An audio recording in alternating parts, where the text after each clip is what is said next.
Ani, Yvette Nadishnikas, Kitaganzibi Nondanjaba. My name is Yvette. My people are from Kitaganzibi Algonquin First Nation in Quebec. I send you greetings from Treaty 6 territory here in Saskatoon, where I live and work. My mother, Helen Thundercloud, loved opera. She took me to my first opera, which was Madame Butterfly. One of the last things she did was go to see opera in the new Four Seasons Opera House in Toronto. She listened to Saturday afternoon at the operas on the radio. There is something about the voice, the human voice, singing about impossible things, singing about impossible loves and impossible situations that spoke to my mother. Shanawdithit would speak to my mother too. A young woman separated from her people, separated from her language, separated from her land, needing to speak in another language in order to be understood, supposedly the last of her people.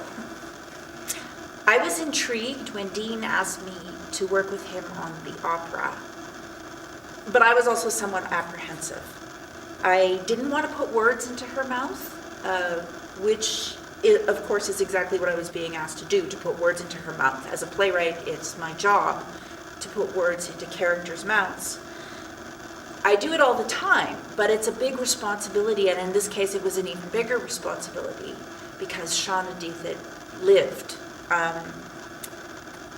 There were very few sources to check with. There were no elders of her people because she was always referred to as the last of the Beothuk people, and she didn't leave very much, but she did leave us her art. She left us her sketches of what her life and her land were like.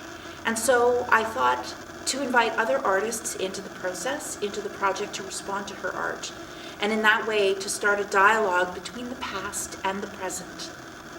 So I thought about all the Indigenous artists I know across this land, and all of the artists whose work I really admire, whose work spoke to me, and spoke about our existence here.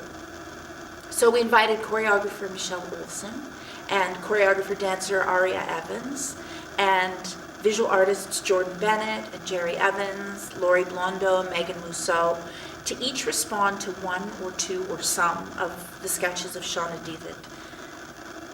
And in that way we began to get to see her, Shanawdithit, not just from one perspective, but from many. So it reminds me of the teaching from Margot Kane, who runs Full Circle Performance in Vancouver, about how we sit around the tree and we each look at the tree and we each have a different view of the tree, and then we all get up and we move one seat over, and then we have a different perspective of the tree. So our tree, our Shanawdithit, is the amazing Marion Newman singing our Shanawdithit into being. I'm grateful to have her holding the center. This is the third time I've worked with her in new opera, and each time it has been about connecting the past to the present so that we can all go forward in a good way. So, miigwech for hosting this evening, miigwech for opening up the space to us, miigwech for allowing me to speak, and I'll see you all in May.